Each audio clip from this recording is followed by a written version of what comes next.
Johnson. I'm a tech writer from South Florida, United States. And Puneet has very generously offered me the chance of speaking at this webinar.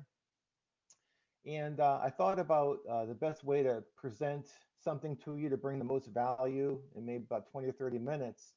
And it's the idea that tech writing is not a second-tier resource. We are a very important resource. Everything that tech writers do impacts the product, all the way from conception through delivery. Everything that we do has a profound effect on customer value and the image of the company. So Puneet, if you could bring up my slide, I'll start to dive right in and talk more about that.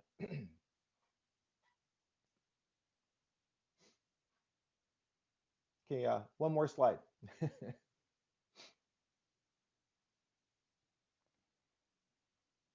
Okay, great.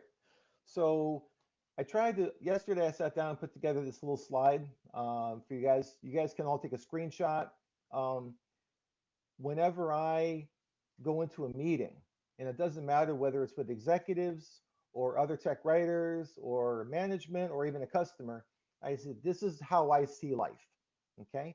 Tech writers participate in the entire cycle of product development. Now, I'm in software business, but still, it doesn't matter. You could have a service, you could have a product, and the basic flow applies. Doesn't matter whether it's waterfall or Scrum. That's just politics. That's just kind of like process. But the overall pipeline or cycle kind of goes like this.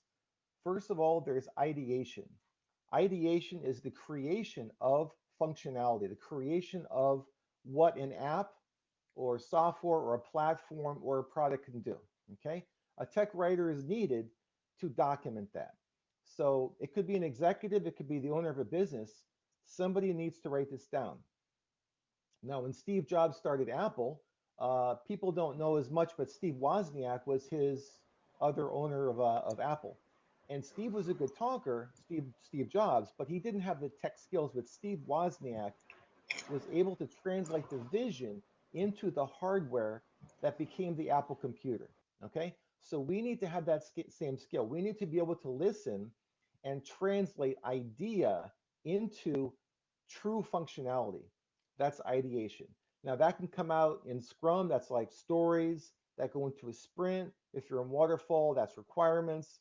Still, we are establishing functionality. And this is the whole purpose of a company, is to bring functionality to the marketplace, okay? So once you get that done, then you have to build the product.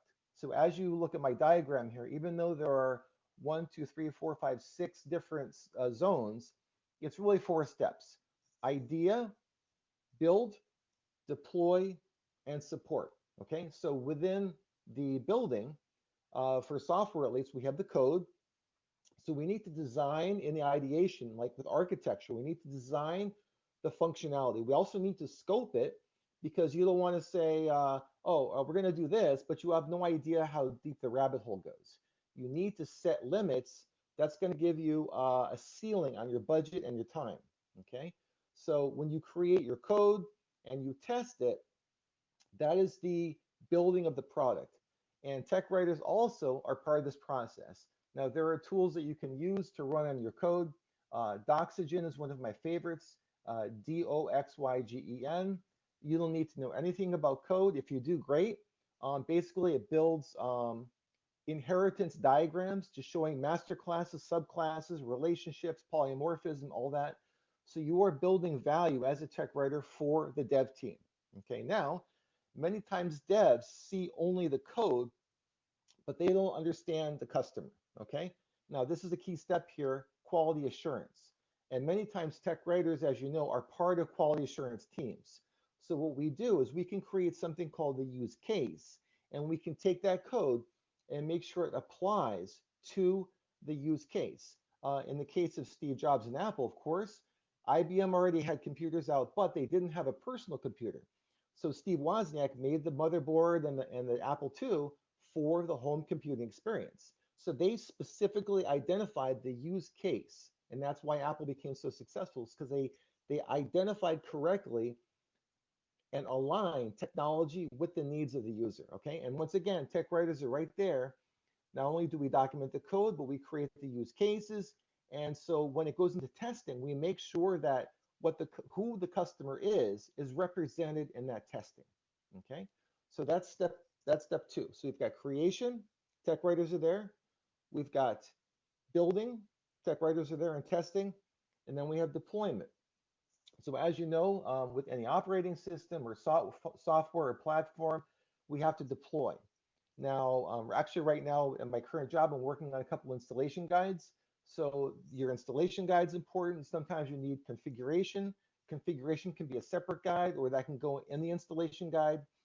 In the case of the cloud, if you have a SaaS, software as a service, you can put it up in the cloud and just give login. Still, you need to have a process mapped out for the upload process to the cloud, as well as the login sequence for users, to make sure that there's an alignment between their experience remotely and the cloud. Okay. So tech writers, once again, we're there. We bring value in this phase of connecting the end user with what the company has established up on the cloud or through an app or whatever. Okay. And then finally, most importantly, interestingly enough, is support. A lot of people think, oh, customer service, they're not very important. Oh no. How many times have you guys gotten the product and because of good customer service, you remain a loyal customer, right? I hope you guys agree with me on that. So tech writers, once again, we're there. We can do a couple things. We can help trainers, or we can be the trainer ourselves. We can write training presentations. We can use Camtasia Studio, video, training presentations with PowerPoint. And also we can build a wiki. We can create online help with how-to articles. And once again, we can manage that. That's like information architecture. So when you see people who say they're information architects, they're the ones that are building more on the support side, the framework for that's going to support the customer in that software experience. Okay. And once again, tech writers are there at every step. So ideation, code, quality assurance, deployment, training, and tech support. The tech writer, if there is no tech writer, that guy, the whole thing goes down. I don't care how smart people are at companies. I've worked with brilliant architects and they can't write. Okay, I work with executives. I work with developers. And not only can they not write, but they don't like to write. They think, oh, this is a waste of time. But today, especially in today's world, we're in 2020, the amount of information that we face is unbelievable. I must have every day 500 emails, okay? Easy, just on an easy day. On a busy day, maybe 1,000 emails. The amount of information that we have to remember and work with is just overwhelming. So documentation is the answer. So if you're able to strategize and organize yourself and document things, you will not be sorry. You can have, you know, 1,000,000 files in your hard disk, but if you've documented it, you will find it. Okay. If you think, you know what, I'm going to leave this for an hour later, within that hour, you're going to forget 50% of what the meeting had or the conversation had, whatever. So documentation is timely, it's important, it is a foundational pillar. I've written a couple times on LinkedIn that there are four main parts of a table, right? So you've got four legs that hold the table. You've got development, testing, deployment, and support, okay? Documentation is like the glue that holds all those four legs together. So if you don't have documentation, then if one pillar goes down, the whole thing goes, all right? So a lot of people in companies are very focused on their task. A QA department is going to test. Developers are going to write code. Customer service people are going to answer the phone. You have your deployment team that's going to upload the code, all right? Everybody's focused on their task, and that's great. Still, the tech writer sometimes circulates. Many times I've circulated. So I've served executives, business analysts, you know, all these different people. And so when I go into a meeting with QA, for example, they'll say, we'll be talking about this, but because I also was in a meeting with business analysis or architecture, I'll say, wait, whoa, these guys are talking about this. And I make a connection point. And so tech writers allow for more and more connection points within a company. Okay, that's why I put in my chart here, documentation's at the center, because not only do people come and go at companies, but also there are new revisions, you have different strategies and different things change. But if you have the documentation there, it becomes the basis for argument.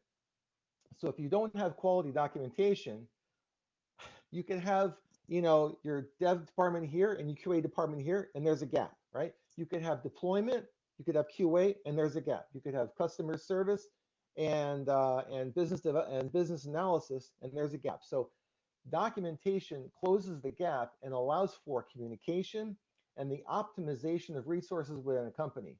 Let me tell you, sometimes the very first interview I have for a company or when I consult is, Keith, we're really concerned about our documentation here.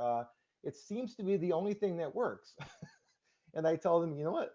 Welcome to my world, because it's true.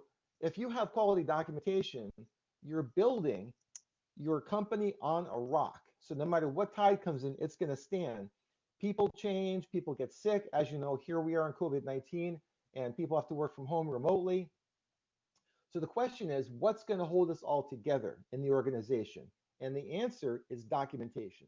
So write things down, ask questions. If somebody says something in a meeting and you don't understand, hey, say, whoa, what are you talking about? Write it down. Say, now, I don't understand that the same way as you do. We need to talk about this. We need to take this offline and fix this, because this is going to affect development. It's going to affect testing. So if people are on different pages, the product's not going to get finalized. Okay. My dad actually has a little manufacturing company where he makes thread gauges. So if you have two contractors, one in Virginia and one in Chicago, and they're going to make parts that have to work together, his gauge allows these parts to fit together perfectly. It's a thread gauge. So documentation is very similar, because what we do is we allow for the optimal conversation between different tech resources, because everybody sees things a little bit differently.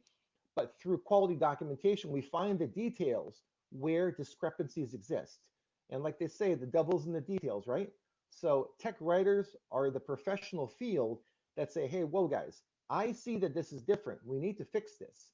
And this could impact the company big time. I mean, you could have an enterprise system, and there could be one specific aspect of the code that's holding everything back. It's crashing the system, it's getting 404 errors on the web, whatever.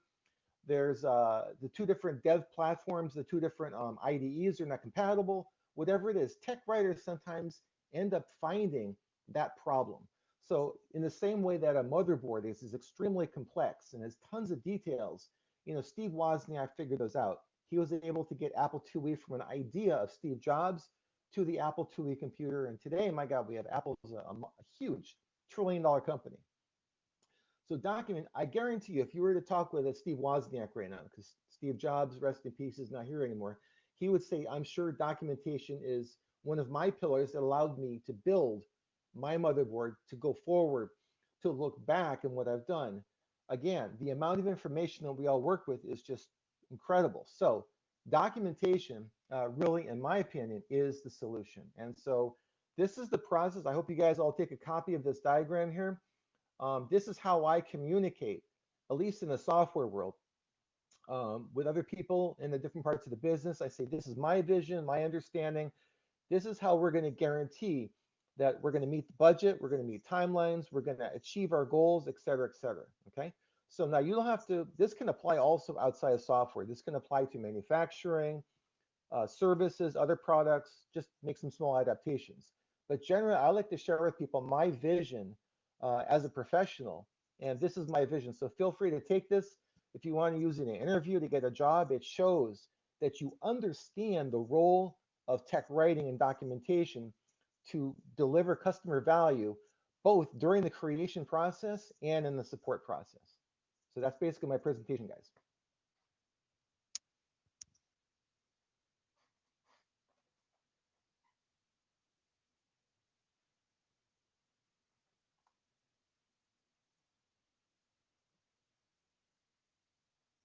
Okay, so if you guys have any questions, what I'm going to do now is look to the chat box and I'm going to answer questions, okay?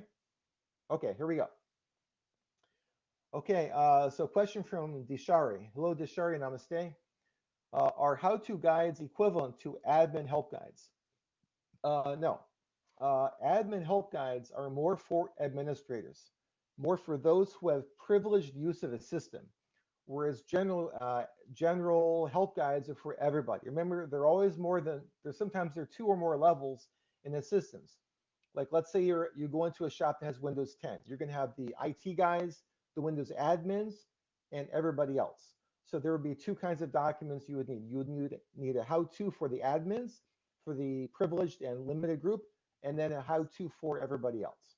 That's how I would approach it.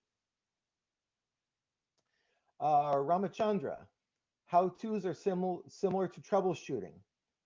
Yes, very much. Troubleshooting is true, but remember that in tech writing, we also have to be diplomatic. You don't want to intimidate the user. Remember, some users are more confident than others, right? So those who are confident will say troubleshooting, no problem. Those who are new to a system might be intimidated. So how-to is a much more, it's a kinder approach to working with a system. Okay, Deshari, please answer. You said, can you answer my first question?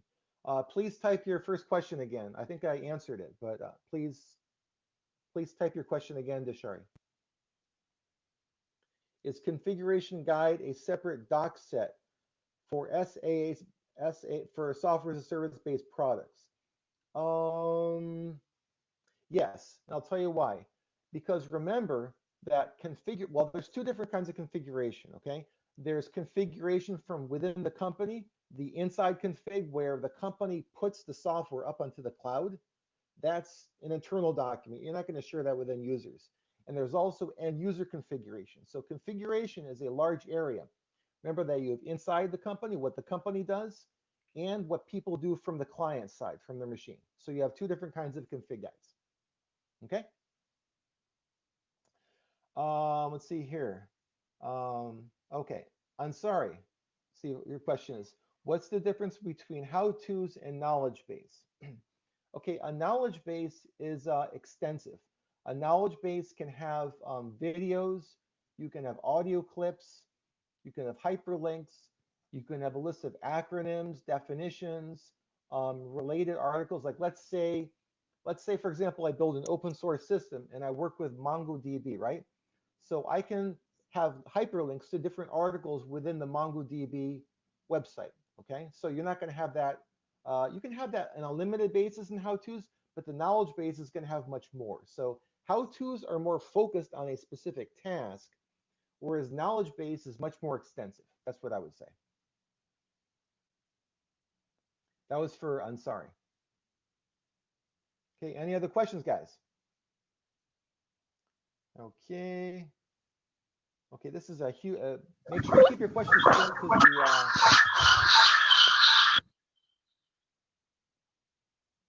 okay, so I don't know who this question's from, but I'm going to read the question and then answer it. Tech writers were involved only in deployment testing. Is that true with most companies? No. Just like I said, guys, please take this diagram, download it, copy it, memorize this. This is the result of 20 years in the field, this diagram that I'm focusing on here. Technical writers are not only on the deployment side and after the fact. No, we have to work with developers. We have to work with QA people. Sometimes we are quality assurance. Sometimes we have to test. Sometimes even the executives or the owners that have a vision, we can work with architects and we can design the system with Visio or with LucidDraw, okay? So tech writers are involved 360 with the building and deployment of a system, okay? Let's see, Ashish. Namaste, Ashish. Let's see what we got here. Go slow, guys, because I have a lot of, if it goes through fast and I can't read it, hang on a second here. Let me go back up to a sheet. There's a lot of questions coming through here. 1 second. Keith, I will read the question. So there is one question I hope probably you answered. Do the technical writers need to be closely associated with the QA if there are more than one way to accomplish which will take the priority? This is from Prabhu. Did you talk about this? Yes, I'll mention it again. technical writers many times are quality assurance. For example, in the company that I'm helping right now, I'm actually a contractor for a company called Inrupt. It actually was founded by the founder of the internet, Sir Tim Berners-Lee. I'm working on the product side, and right now, testing is an issue. Okay, so what we need to do is tech writers can go in and help with testing. Okay, we can set up our machine, we can test. So tech writers are not different than quality assurance. We need to read things critically. We are the first user of a system. That is true quality assurance. Quality assurance is not just testing what developers say, okay, guys, go test this to make sure it works. Right, that's from the inside, but also from the product side, we have to represent and stand for the user. Okay, so we need to go in as if we're a user. We've never seen the system before. Okay, I want to do this. I have 20 things that the system was designed for. Now, before I even write my user guide, I'm going to go see if this works. That is quality assurance. So many times, QA resources and engineers, they do automation testing to see if the code is working. That's great. But in terms of delivering the value for the whole purpose of the software, like let's say, for example, let's say Apple, the early days of Apple, Steve Wozniak has somebody, it says, make sure the CPU is working, making sure the connections between the different chips are working, okay? That's great. But what's going on the screen? Is the image correct? Does it have the command line? Because back then that was command line, right? So can I enter my instructions? Is it clear? Is it readable? That's representing the user. So tech writers are the first line of release to the user. So tech writers are QA people. Okay. Great. Uh, Swati. Kate, so Gayatri has a question. I'm not sure if you had taken this. In some of the companies, she says, in some of the companies I worked, they never involved tech writer in the development or coding phase. Tech writers were involved only in the deployment or testing phase to document admin guides or training guides or how-to guides. Is that true with most companies? I would say it depends. I would say this is just my guess. This is a huge stab in, reach and stretch. I would say 50%. I would say probably half of the companies see tech writers as an integral part of development, and they're invited in to work with developers. I would say the other half not. It's a philosophical thing. Some developers are they want to protect their code. They don't want to share it. It depends. So I would say about 50 in my experience. The smaller companies are more trusting, okay? The smaller companies need your help more. They need you to document the code to get more involved with the use cases. Other companies have more of an enterprise setup. They might have Team Foundation Server, like with Microsoft, Microsoft Visual Studio, whatever. So they might keep you out for a bit. So I would say it's 50-50. But the more that developers let tech writers in, we can catch things earlier. So remember that developers are just focusing on writing code and achieving what's been assigned to them, but they can't necessarily correlate that functionality with the end user. They're over here and the end user's over here. So that's why the tech writer, like I was saying in my presentation, is key, because we end up serving all these different parts of the company. And so like, let's say a dev is working on something. So I can say, hey, wait a sec, developer, I just had a meeting with the business analyst and the architect, and they're thinking about this. Did you know that? And he or she is going to say, no, I didn't know that. Let me give him a call first. Now that call might have saved a week of development that has to get trashed, right? So it's communication and transparency that allows for the optimal development of a system. Okay, Okay, great. so let's see here. Yeah, okay, great. So another question is Akash asks, is there any recommended way to shorten the lengthy product guides and whether is it advisable to do so? Okay, so remember, the user guide is can be mapped all the way back to the original specifications of the product. Okay, the whole original charter of the software, of the system, of the product is done in the architecture phase. Okay, so in architecture, you have a general idea of the scope and the depth of the system. Okay, don't worry about what everybody else says. Make sure that you map those original expectations with the true functionality of this system, and that will keep you focused. Okay, so many times I mean, you can have extensive user guides, but it can be too much also. So what you do is you have a user guide that gets like 90% of the functionality, and then you can create an appendix or a second revision. Like for example, Microsoft Excel, perfect example. I would say 99% of users of Microsoft Excel can use Excel 101. Any book, Microsoft Excel 101, that's for 90 to 95% of users. Only 10% are going to go to Excel 102, right? So that's kind of how I think. So you can account in the 90 percentile, you reach and satisfy the user needs of most of your user base. Only a very few are going to be exceptional. Great. So Keith, before I get into another question, I would like to ask you, do you want to continue with your presentation and then again come back to the questions? Because there are a lot No, of that's it. questions coming up. Yeah, my Okay. that is my presentation. It's a lot Okay, to take great. in. It's easy to, yeah. So I want you guys to. This is my gift to you guys. I think, in my opinion, this diagram is more important than even both of the books you're going to get. This really gives you a vision of how documentation can solve a huge amount of problems in a company. If you look into this diagram, look up these terms, map it back for yourself. Try to, write yourself a little document for this diagram. This is your gift to yourself of my vision and my understanding, and this will help you also to negotiate because as you know, sometimes tech writers are seen as a secondary resource. However, when the time comes and they need the user guide, then they say, "Oh, where's the user guide?" And then we'll say, "Well, you didn't have time for me. How can I write a user guide if you can't meet with me or you give me terrible information, right?" So this diagram will give you justification and help people awaken, like the Buddha, right? To awaken and see that documentation is a critical resource. It is not a secondary resource.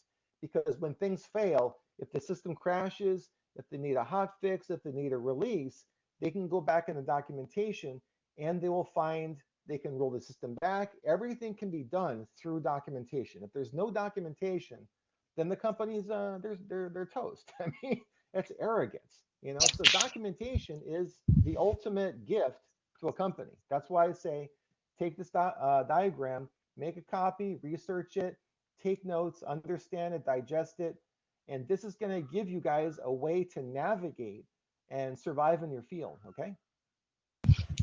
Great. So Richa has a question. She's requesting for some examples about types of how-tos documents. Okay, sure. Look, how to is you can just make a list. You can sit down with the business analyst or the architect. Let's say we're designing a system. Okay, I'm going to give you an example. My very first program I wrote when I was in Brazil in the C language was a mailer. It was like a mailer for labels. So you would type in the addresses. In Brazil back in the 90s, they had two different kinds of labels for printers. They had a kind of a wide one and a narrow one. So I created my data file. I had a map. The user chose A or B, and then they took the data and kind of squashed it or elongated it, and it printed. Okay, so I had two kinds of user scenarios, right? That's back in the architecture of the diagram. So you need to work with architecture and business analysis and literally make a list of the different tasks that the users are going to do. Okay, you can do that before they write the code, before they test it. That is back in the architecture. I am a big believer in architecture. So any company, in my opinion, that doesn't have an architect, I would not bet on that company. Okay, anybody, if you just give some developer the chance to write the whole thing, well, that's nice, but you need to at least visit with somebody who's objective and that can map and kind of scrutinize that code idea and model and possibilities against bandwidth in the system, the internet, the cloud, all these different factors that architecture is not worried about how it's coded. They're worried about infrastructure. All right. So how to always maps back to architecture. That's your resource. Okay, so the next question is from Prabhu. His question has two parts, I believe. In hosted solutions in cloud, who writes the document for AWS? Will there be installation and configuration guide for customers? Right. Okay, so right now I'm actually working with AWS a little bit myself, okay? And there is a huge portal for Amazon documentation. I believe it's just type in Amazon Web Services documentation. It's a huge portal. It's incredible. Rather than reinventing the wheel, like they say, point people to those things. You need to, first, if you're going to work up in the cloud, like Amazon Web Services, what you need to do is differentiate your system from the infrastructure. Now you're going to use, like, here's Amazon Web Services and here's the app.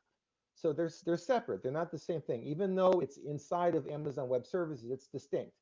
So you need to have two different guides, one that's going to point people to official documentation from Amazon, and then other documentation that's specific to your product. So you need to just make that distinction.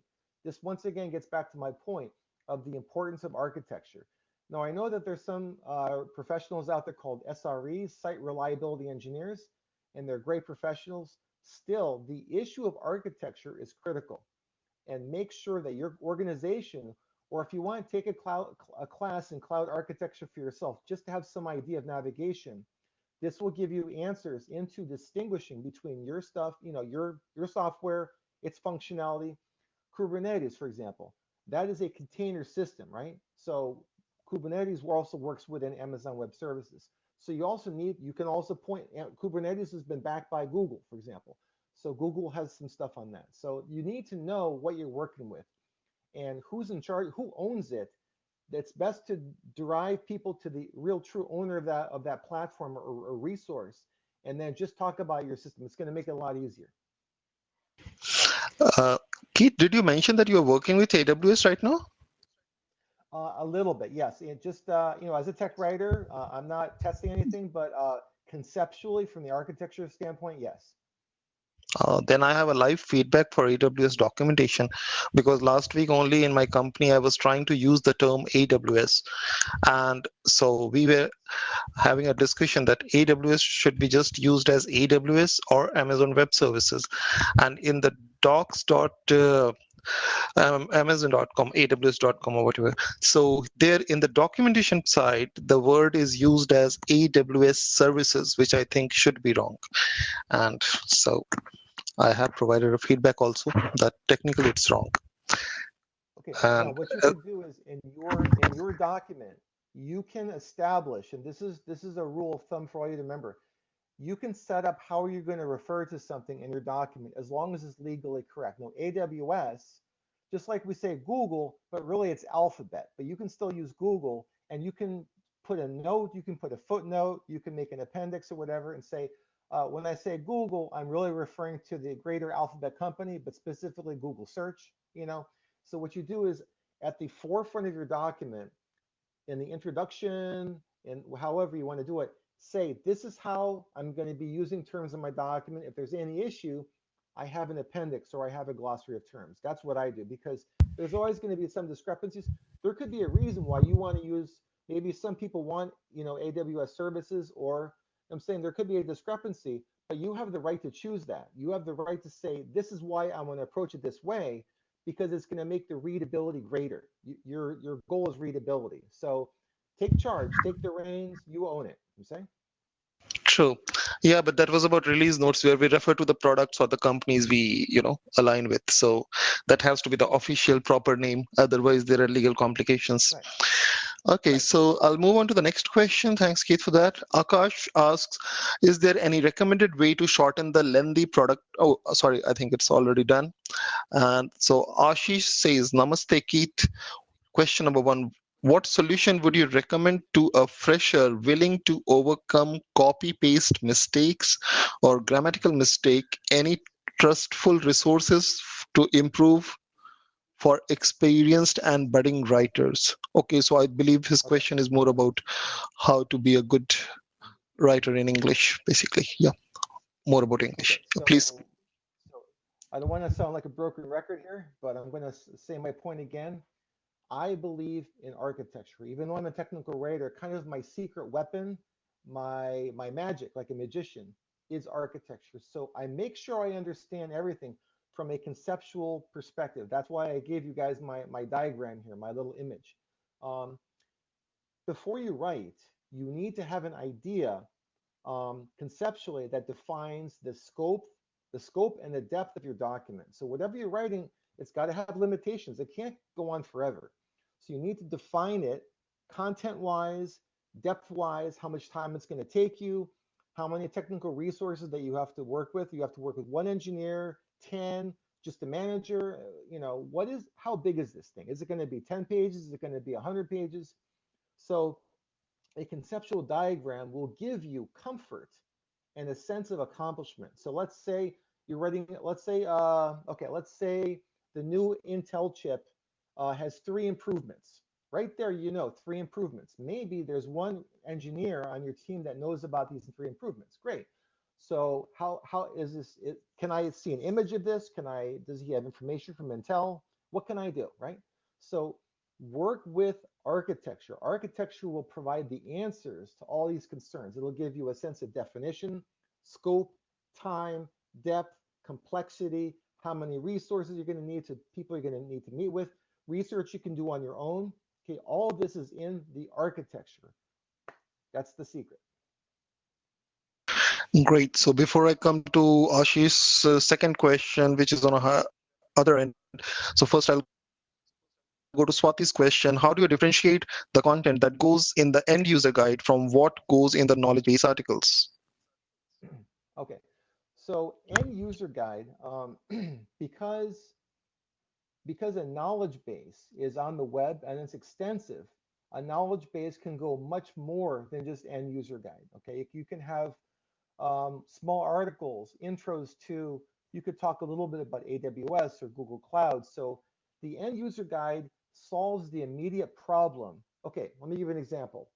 Let's say I have tax software, right? Nobody likes to do taxes. It's a real pain, okay? But we have to do taxes.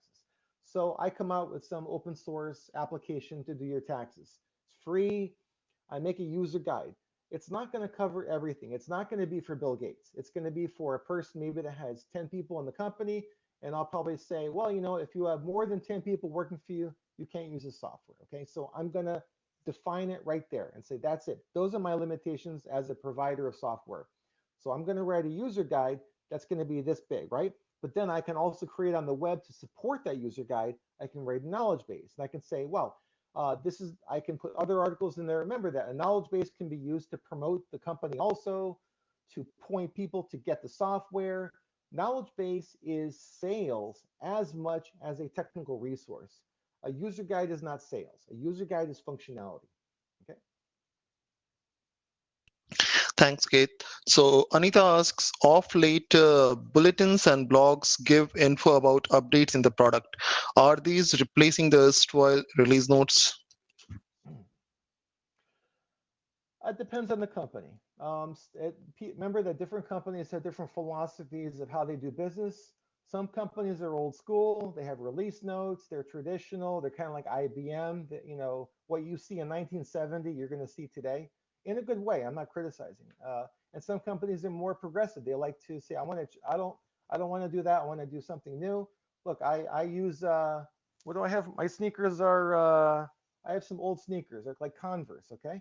Everybody today wears Skechers, okay? I frankly, I don't care, okay? But it depends upon the philosophy of the company. Some companies are traditional and some are more progressive. That's why you've got, you know, old Big Blue, IBM, and today you've got Apple, Facebook, etc. So it's a philosophy. It doesn't really matter.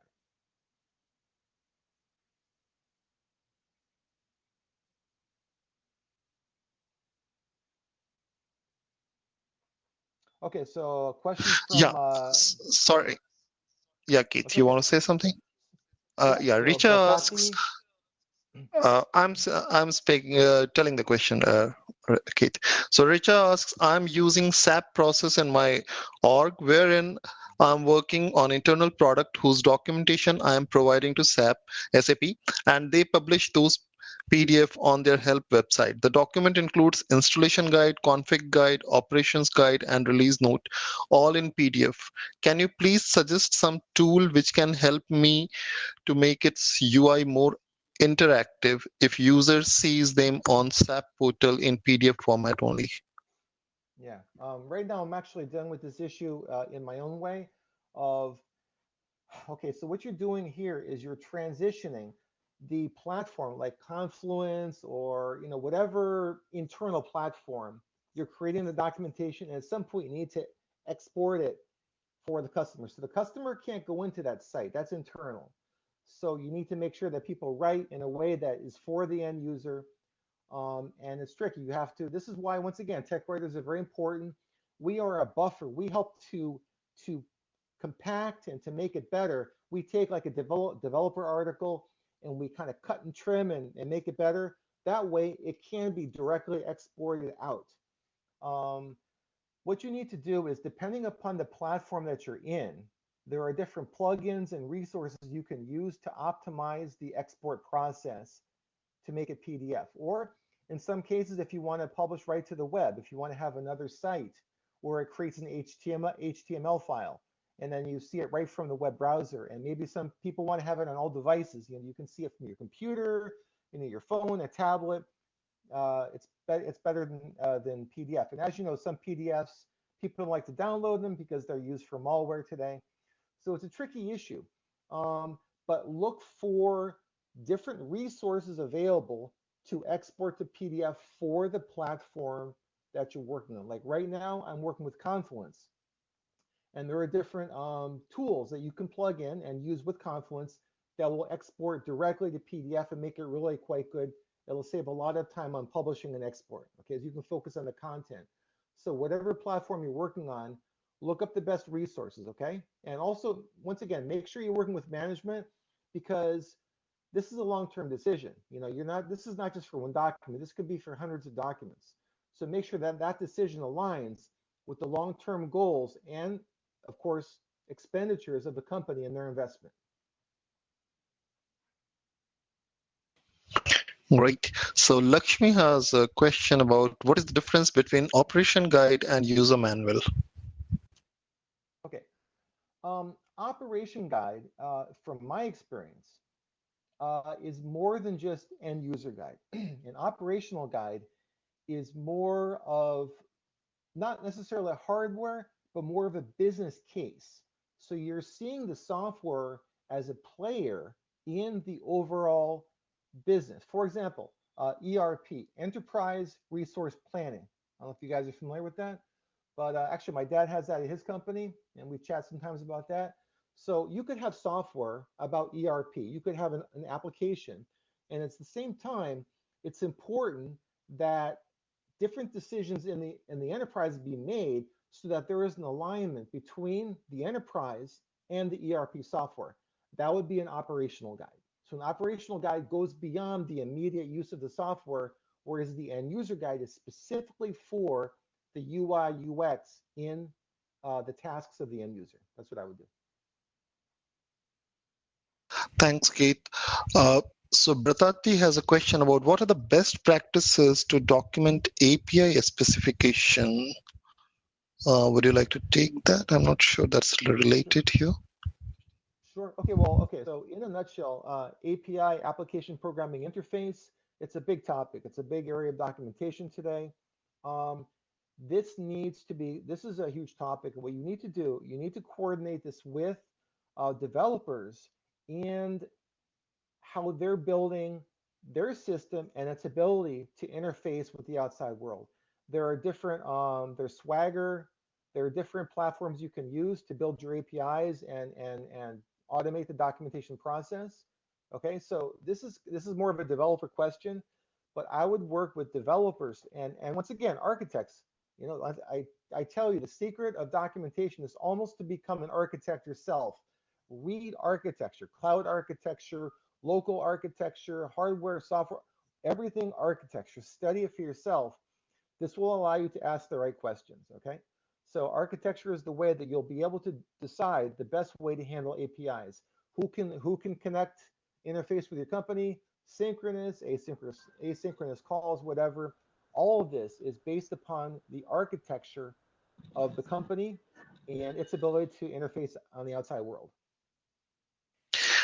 Thanks, Kate. So I'll come to the second question of Ashish, who has asked before. Okay. What are the current problems in technical writing that as a writer we need to think of and solve? What could be called as innovation in technical writing? I think that's a great question. So technical writers, when you have an athlete, right? The athlete, let's say you have somebody playing hockey, right? So you see the guy skating around on the ice, right? You think, oh, he's not doing anything. No, he is positioning himself to get the puck to score. Or in soccer, or even in cricket, the players, every player is doing something so that they can contribute to the score of the game, right? So people, one time I was reading an article on my desk on something, and my boss came by and he said very sarcastically, "Looks like you're working hard." Well, I was researching something that a programmer told me about that I was going to have to write about. Technical writers are not word processors. We are writers. We have to understand what we are writing about in order to write about it. I was really ridiculous. Fortunately, that guy's gone forever. But the whole point is that we always add value. There is no way to not innovate. So everything that we do contributes to innovation. Whether when we research something, when we interview somebody, when we do a first draft on something, when we meet with an architect, everything we do is innovation. There is in my day, there is not a moment that is not geared towards innovation. If somebody gives you a negative comment, they're ignorant. The Buddha once said, the sin of the world is ignorance. It's the greatest sin of the world. So, like you see the Buddha meditating, you think, oh, he's wasting his time, right? Well, the guy, by the way, happened to have overcome the whole world, right? So that only the ignorant would say that he's wasting his time, right? So some people will tell me as a tech writer, I'm wasting my time. No, I am doing something at every moment that contributes to a great document, transparency of the organization, the alignment of code with functionality and testing and deployment. Okay, so don't worry about ignorant people. Just keep doing your work. Thanks, Kate. So I think we have two, three questions more and we will wind up with that. So Sure. Prabhu asks, how do you take projects that are different in domain and which needs to be written for experienced user when you yourself may be a novice then? Right. So here's the thing. When you are going to write a sophisticated user guide, a good company will give you access to the system, proper like requirements documentation, architectural diagrams. They will get you up to speed. A company that's not going to survive doesn't take care of its people. And I hate to be judgmental like that, but it's true. I've worked for a couple companies that asked me to write some pretty intense user guides, and unfortunately, I did not have the resources. Look, let's say there's a war, and the other guy has a helicopter, right? And I have a BB gun. I'm going to get killed. Okay, the helicopter is going to destroy me. Okay. Now, if my company gives me an Apache helicopter, I'm going to take out that guy. Okay, so I'm going to survive. Okay, it's like war.